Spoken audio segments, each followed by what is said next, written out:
On the morning of October 11th, 1776, Captain Thomas Pringle sailed his fleet into the narrows between Valcour Island and the western shore of Lake Champlain, and found something that should not have been there: an American fleet.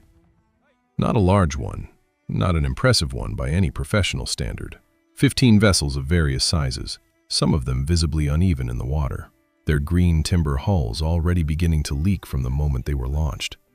But they were there, positioned in a tight line across the narrows, and the man commanding them had chosen that position with a specific and deliberate intention: that Pringle, sailing with the most powerful inland fleet ever assembled in North America, was about to spend the entire day discovering. The man on that flagship was Benedict Arnold. You know that name. Everyone does. America's most infamous traitor. The general who tried to hand West Point to the British, who fled to London when the plan collapsed, whose name became a synonym for betrayal so complete that it outlasted the country he betrayed and is still in use 2.5 centuries later. That is the ending of the Benedict Arnold story. This is not that chapter. Before West Point, before the letters to British General Henry Clinton, before the spy John Andre was caught with incriminating papers hidden in his stocking, before the name became the thing it became, there was this lake, these narrows, this fleet of leaking ships built from wood cut 6 weeks earlier that had not yet finished drying. There was this morning. And here is the central paradox of everything that follows, stated plainly before the story earns it.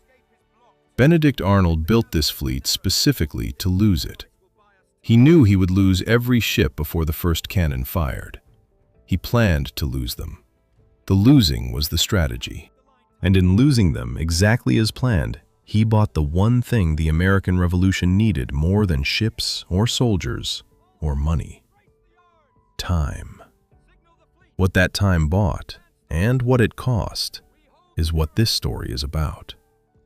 If you want to understand how the most despised man in American history saved the Revolution before he tried to sell it, stay with me. Here is how it began. Lake Champlain runs 120 miles from north to south through a long geological wound in the earth between the Adirondacks and the Green Mountains of Vermont. And in 1776, it was the most strategically important body of water in North America. Not the most dramatic, not the widest or deepest or most navigable. The most strategically important, because of where it sat and what it connected. Follow it north from its upper reaches and you enter the Richelieu River, which flows into the St. Lawrence, which flows past Montreal and Quebec and out into the Atlantic. Follow it south and the land narrows toward the Hudson River Valley, which runs straight down to New York City. Control Lake Champlain and you control the only practical invasion corridor between Canada and the American colonies.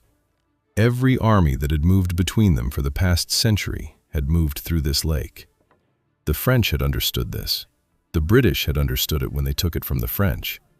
And in the autumn of 1776, the British were about to use it again. The plan was straightforward and very nearly perfect.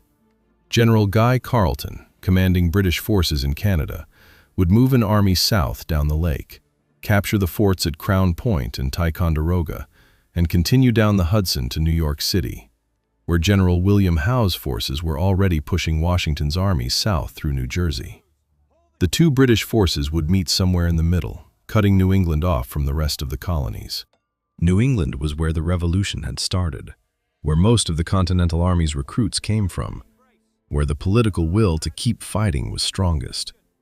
Separate it from the South, and you do not just divide a country geographically. You cut the Revolution's supply of men, money, and momentum simultaneously. Think about what that actually meant. If this plan succeeded, if Carleton's army moved south in the autumn of 1776 while Washington was already retreating across New Jersey, the Revolution would have been fighting a two-front collapse with no strategic reserve and no credible prospect of relief. France had not yet entered the war. There was no French fleet, no Rochambeau, no Yorktown waiting at the end of the tunnel. There was only the army, the lake, and the season. The season mattered. Lake Champlain froze in winter. An army that did not complete its invasion before the ice came would have to wait until spring, giving the Americans time to regroup, recruit, and fortify. Every week the invasion was delayed was a week the revolution might survive into. Benedict Arnold understood this with complete clarity, which raises the question he was already asking himself by June of 1776, watching the British begin assembling their fleet at the northern end of the lake. How do you stop an invasion you cannot win?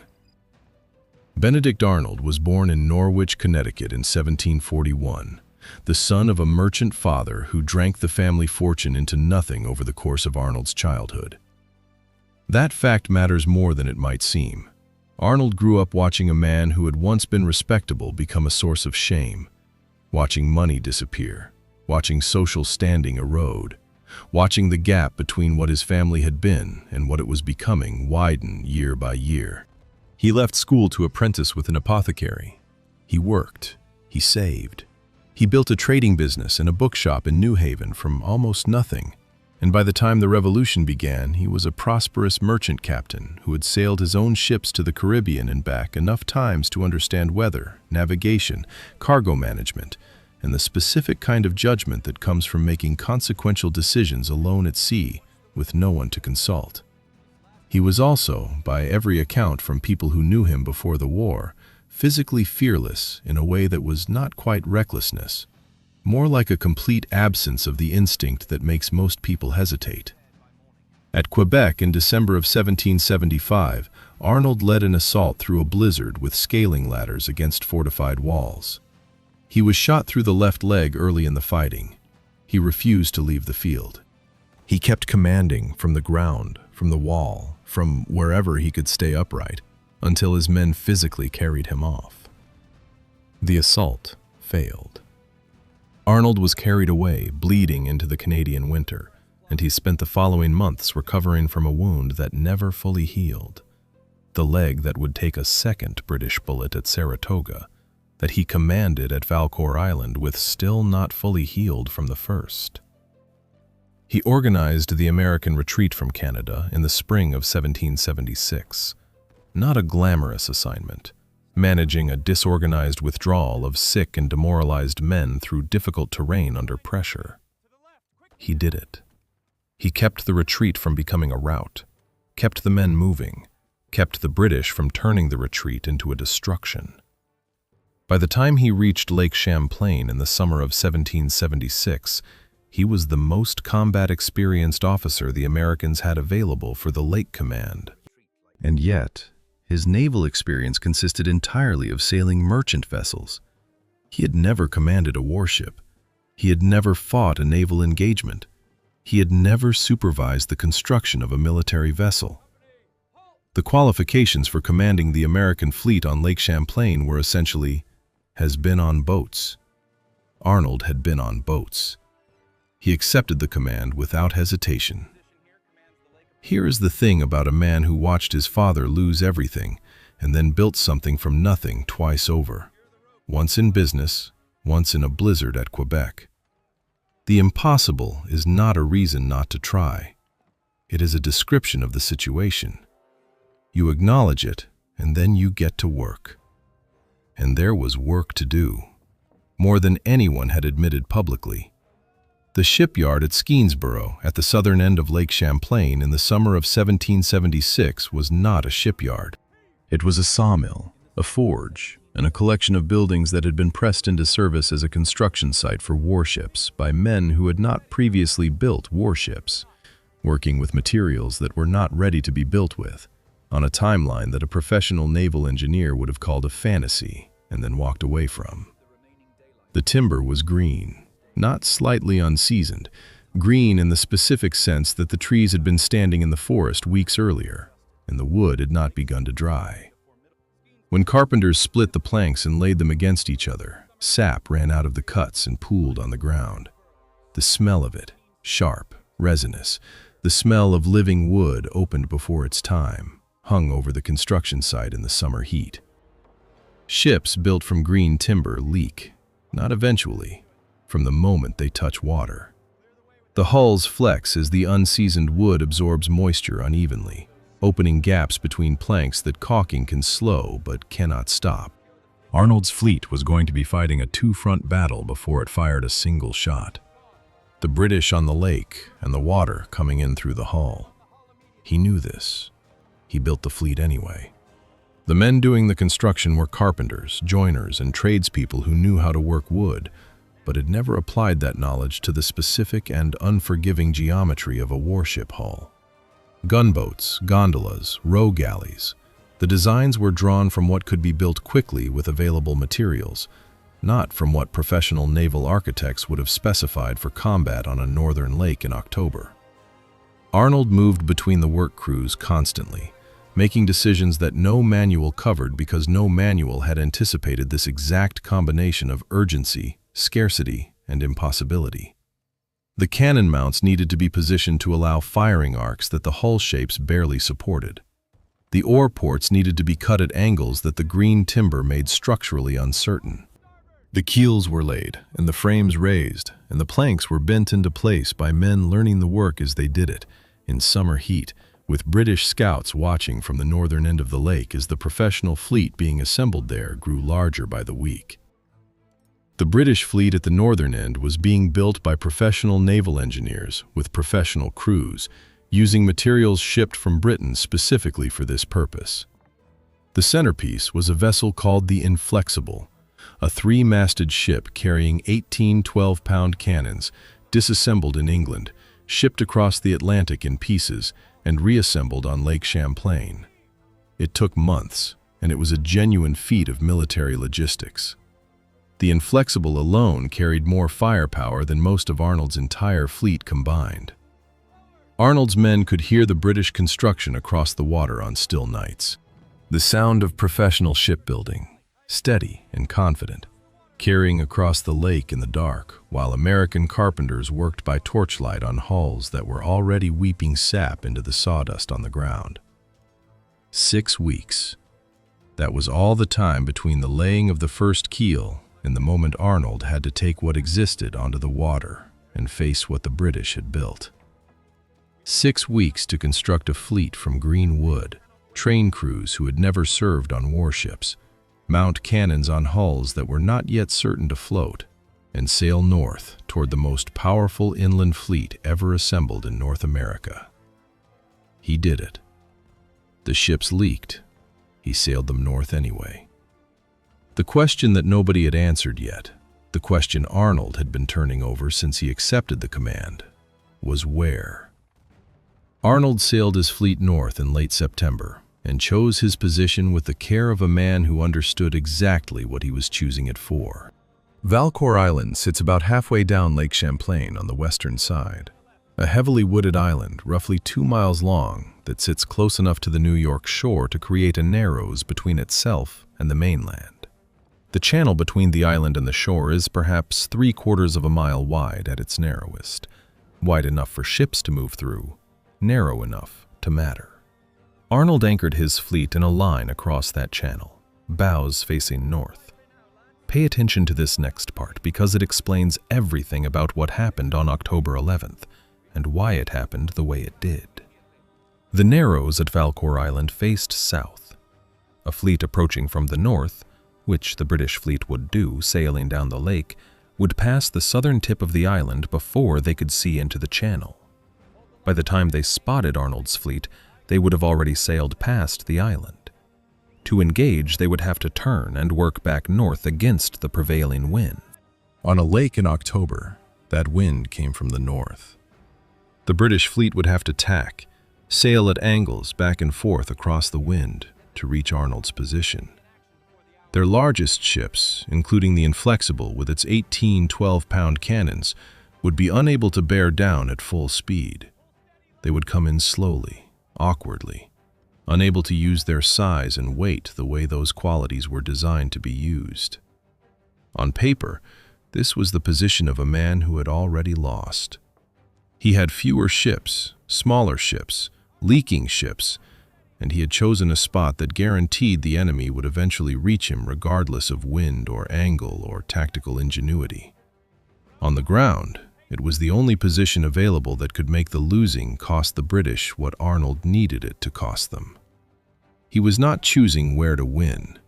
He was choosing where to lose slowly enough that the calendar ran out before the British could press their advantage south. Every hour of fighting in that Narrows was an hour closer to the ice that would close the lake for winter. Every British ship that had to tack back and forth against the wind was a ship spending time rather than distance. Time was the resource Arnold was rationing. Time was the thing he was buying with ships he had built from dripping green timber in 6 weeks. Think about what kind of mind conceives of a battle this way.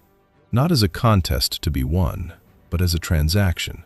What can I exchange for how many hours, and how many hours do I need? Arnold had calculated that if he could delay the British fleet long enough at Valcour Island, the invasion season would close before Carleton's army could move south past Crown Point and Ticonderoga. He needed weeks. He had ships to trade for them. He anchored in the Narrows. He positioned his gunboats and galleys to maximize the angles of fire into the channel. He made the preparations a man makes when he knows the enemy is coming, and knows approximately how the next several days will end. Then he waited. Subscribe now, because the move Arnold makes when the British fleet enters those Narrows is something no military manual had ever described, and it will not go the way you expect. The British fleet came around the southern tip of Valcour Island on the morning of October 11th and found Arnold exactly where he had placed himself. Pringle had not expected this. He had expected an open lake, or at most a brief engagement before the American vessels scattered south toward Crown Point.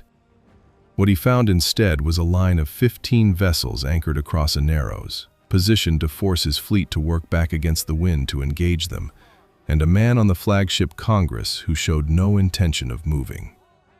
The British opened fire from the southern end of the channel. The Americans returned it, and for the next 7 hours, Benedict Arnold fought the battle he had designed. Not to win, but to consume. He commanded from the deck of the Congress throughout. The leg that had taken a British bullet at Quebec 10 months earlier was still not fully healed, and he stood on it anyway, moving between the cannon crews, directing fire, watching the British fleet tack back and forth against the wind, trying to bring its full weight to bear in the Narrows. The Inflexible, with its 18 12-pound guns, spent much of the afternoon working to get into position, exactly as Arnold had calculated it would. The largest guns on the lake arrived late to a battle that was already consuming itself. The American ships took the worst of it. The gondola Philadelphia was hulled below the waterline and sank within 2 hours, taking her crew with her into the cold water of the lake. The rogue galley Washington was badly damaged and began taking water. The gondolas Jersey and New York were reduced to wreckage. Arnold moved between his remaining ships in a small boat at one point, directing fire personally from vessel to vessel, standing in the open on a lake where British cannonballs were skipping off the water 30 yards away. He was not trying to sink British ships. He was trying to stay in the fight long enough for the day to run out. By late afternoon, he had done it. The light was failing. The British fleet had taken casualties of its own, not crippling ones, but real ones, and Pringle chose to anchor his fleet in a line across the southern end of the channel, rather than press the engagement into darkness. He had Arnold's fleet bottled in the Narrows. In the morning, he would finish it. What remained of the American fleet had taken devastating damage. The Congress had been hit repeatedly. Several of Arnold's vessels were barely floating. Of the 15 ships he had brought into the Narrows that morning, roughly 11 remained in any condition to move. The battle had lasted 7 hours. The British fleet lay between Arnold and the open lake to the south, and Arnold, bleeding the lake's last light, began to think about the night. Here is the detail that almost every account of this battle leaves out.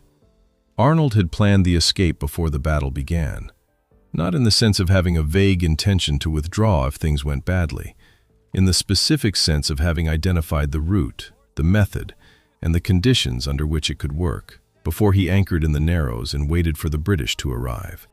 The position at Valcour Island that made the battle possible, the Narrows, the upwind approach, the channel between island and shore, also created a specific gap along the western shoreline that a fleet moving in darkness, in silence, could thread through without crossing the open water where the British lay at anchor. The fog came in after dark, dense, cold, the kind of October fog that sits on lake water and reduces visibility to the length of an outstretched arm. Arnold ordered the oars wrapped in cloth. Think about what that required. Surviving crews of damaged ships, exhausted from 7 hours of combat, many of them wounded, working in complete darkness on vessels that were still taking water through their green timber hulls. Wrapping oars in whatever cloth could be found, moving with the specific, careful silence of men who understood that a single sound carrying across still water to the British line 200 yards away would end everything. They moved in single file, the least damaged vessel leading, each ship following the shrouded lantern of the one ahead. A light visible only from directly behind, invisible from the sides or from the British anchorage. Arnold's Congress went last. The British fleet lay across the southern end of the channel. The American fleet rode through the gap along the western shore, one ship at a time, in fog so thick that the British vessels were shapes in the darkness rather than objects. Present enough to navigate around, invisible enough to pass. Nobody heard them. The entire surviving American fleet, roughly 11 vessels, damaged, leaking, crewed by men who had been fighting since morning, passed through the British line in complete silence and emerged into open water to the south before dawn. When the fog lifted in the morning, Pringle found an empty channel. He had gone to sleep with Arnold's fleet trapped. He woke to find it gone. You heard that right. An entire fleet rode through a British blockade in the dark, in silence, in fog. And the British discovered the escape at dawn. The escape bought 2 days. The British pursued south as soon as Pringle understood what had happened, and the wind that had worked against them in the Narrows now worked against Arnold, blowing from the south, pushing back against his damaged fleet as it struggled toward Crown Point. His ships were slower than they had been the morning before, heavier with water coming through the hulls, their crews depleted and exhausted. On October 13th, the British fleet caught the Washington and the Congress in open water near Split Rock, roughly 20 miles south of Valcour Island. The Washington struck her colors, surrendered, before Arnold could reach her. He kept the Congress fighting, pulling the British attention onto his flagship, buying time for the smaller vessels that could still make speed to run south. He fought the Congress against the pursuing British fleet for 2 hours.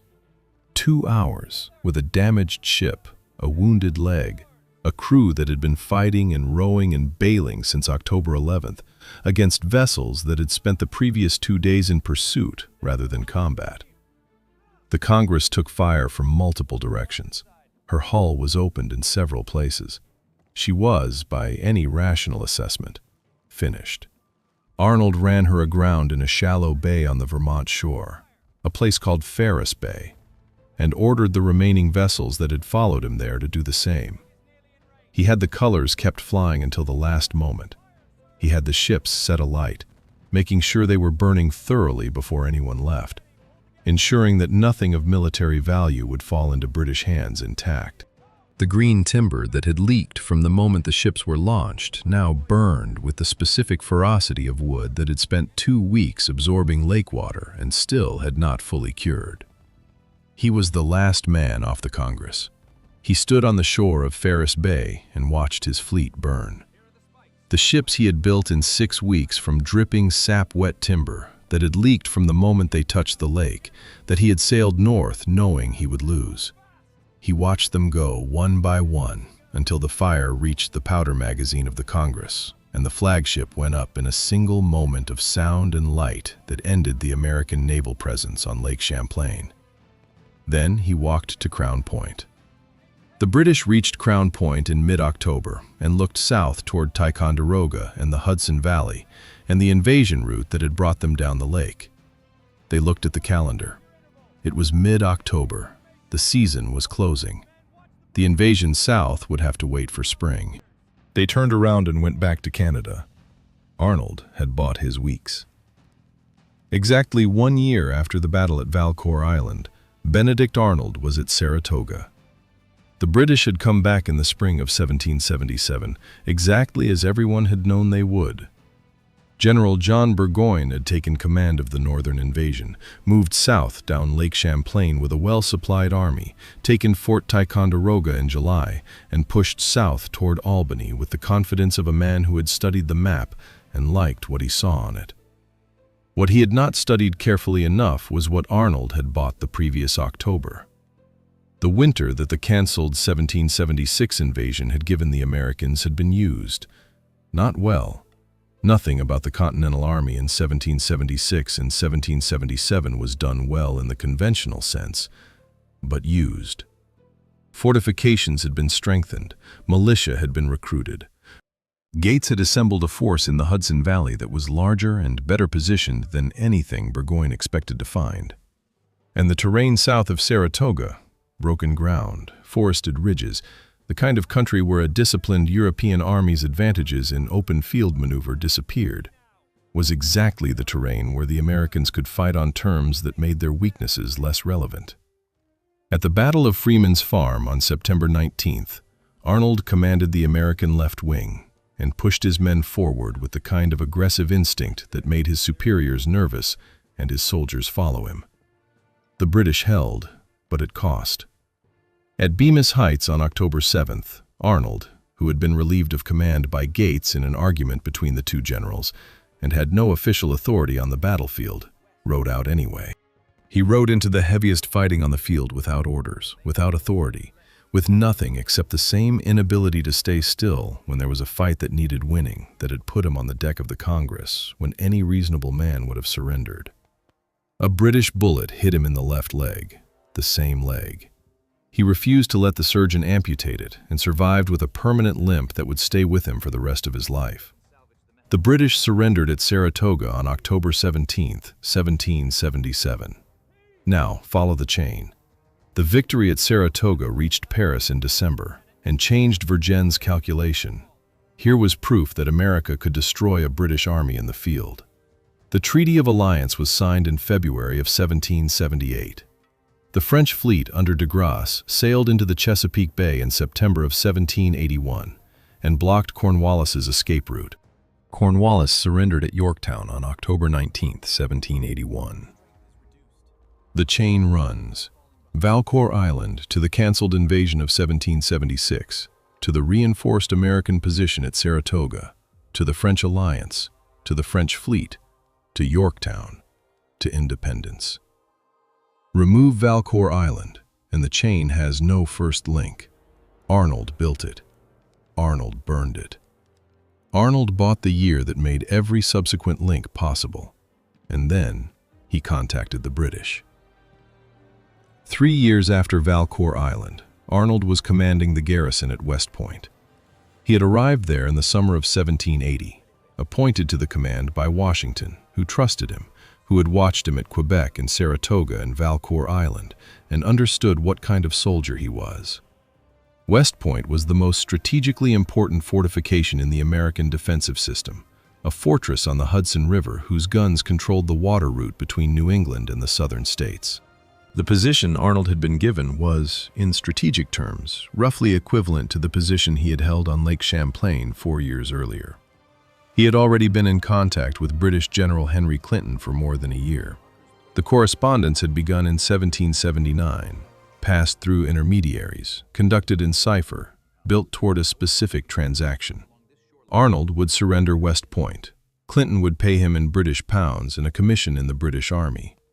The American defensive system's most critical point would change hands without a fight, and the revolution that Arnold had spent 5 years fighting to sustain would acquire a wound it might not survive. Pay attention to the parallel, because this is the part that most accounts of Arnold either miss or flatten into simple moral judgment. At Valcour Island, Arnold had committed completely to a plan he could not share with his own side.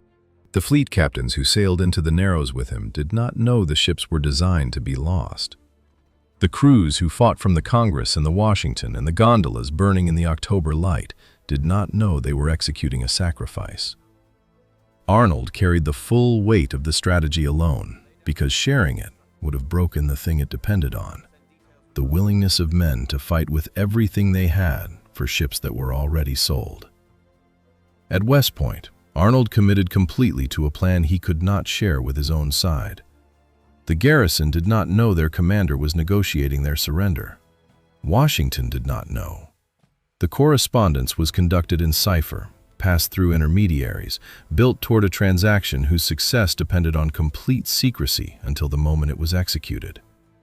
Same man, same method, same capacity for solitary commitment to a secret plan that required everyone around him to believe something that was not true. At Valcour Island, the plan was the Revolution's. At West Point, the plan was his. In September of 1780, British spy John Andre was captured near Tarrytown, New York, carrying papers hidden in his stocking, documents in Arnold's handwriting describing West Point's defenses, troop dispositions, and the plan for its surrender. Andre was tried by a military tribunal and hanged. Arnold received warning before he could be arrested and fled down the Hudson to a British ship, leaving behind a wife, a command, and a reputation that would not recover in any country that remembered the name. The same qualities that made him irreplaceable at Valcour Island made him catastrophic at West Point. That is not an excuse. It is a fact about what kind of man he was. There is a church in Battersea, in South London, called St. Mary's, and in its crypt there is a marker for Benedict Arnold. The marker has the wrong rank on it. Not the wrong name, the right name, clearly enough. The name that two countries had been arguing about for 20 years by the time he was buried there in 1801. The wrong rank. An error in the engraving that nobody corrected because correcting it would have required someone to care enough about the man's burial marker to arrange the correction. And by 1801, there were not many people in that category. He had received no British pension. He had received no formal recognition from the crown he had served in the last 2 decades of his life. He had commanded British forces in Virginia and New Brunswick and had been treated by the British military establishment with the specific cool courtesy reserved for men who are useful and not trusted.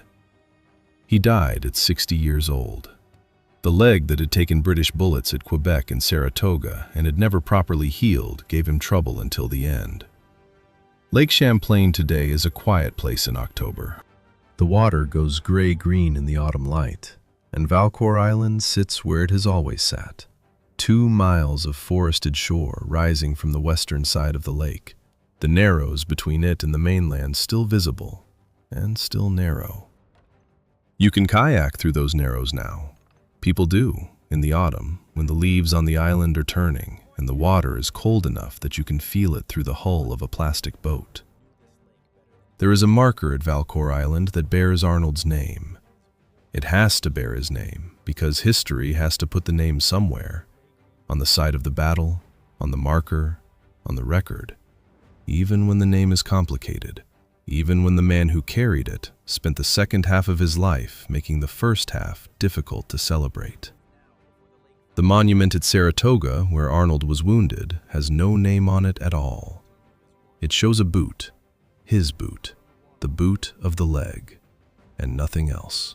An anonymous monument to a specific wound, because the men who built it needed to acknowledge what happened on that field in October of 1777, without attaching the name that the country had decided it could not honor. A boot. A wrong rank on a marker in Battersea. A nameless monument at Saratoga. History settled the account the only way it knew how, by acknowledging the acts and erasing the actor. If you walk into any room and ask who saved the American Revolution in the autumn of 1776, almost no one will say Benedict Arnold's name. Maybe it is time that changed. Or maybe the complexity is the point, and the story is more honest for containing both things at once. Some men carry their best quality and their worst quality in the same hand. At Valcour Island, that quality was the willingness to sacrifice everything for a purpose larger than survival. The purpose changed. The willingness never did. Subscribe if this story changed how you think about who Benedict Arnold actually was. Drop a comment. Do you think history should remember him for Valcour Island or for West Point? I've read hundreds of comments on that question, and people are more divided than you would expect. I read every single one.